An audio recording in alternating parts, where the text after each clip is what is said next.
าบุญพระธาตุหลวงเวียงจันทน์อ้ายข้ามไปฟังนั้นยังลำพันคะนึงห่วงหาจมแต่คืดฮอดกะสร้างบอดจอ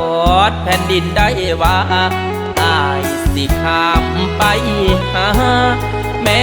ควันตาสู่มือสู่เว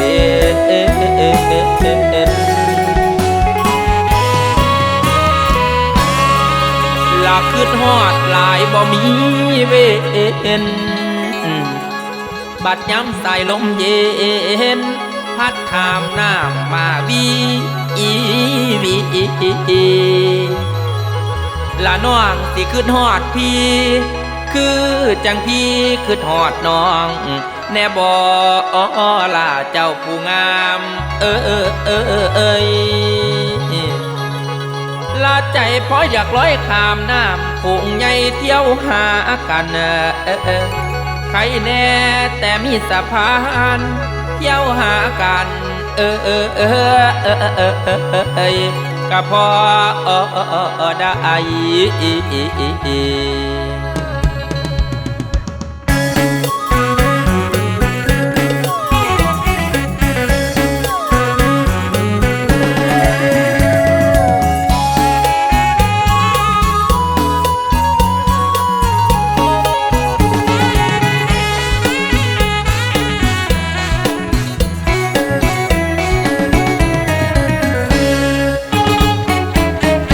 สาวแดนเวียงจันทน์เป่าน้องคายลำพันคะนึงหาโทรหากันกะบอกคือเห็นหน้าปันใดเดว่าสิได้เว้าจะเห็นกันฮอด15 ค่ำขึ้นเดือน12ไอ้สิข้ามคลองไปหาน้องลาสายลมพัดยาวย่างเข้าเดือนพฤศจิกาสองเอากมวันทาไหว้บูชานำกา